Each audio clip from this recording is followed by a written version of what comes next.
Welcome. In this video, I will show you how to enable clear image zoom on SONY ZV-E10 II.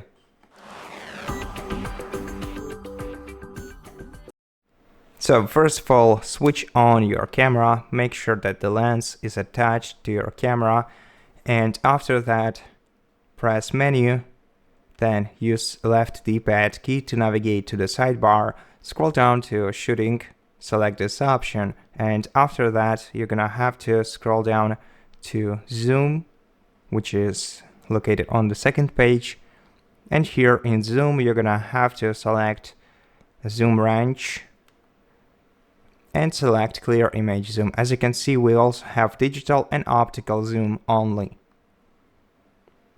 and that's basically how you do it. So thank you so much for watching this video. If it helped you, please consider subscribing to our channel, leave us a like in the comment below, and I'll see you in the next one.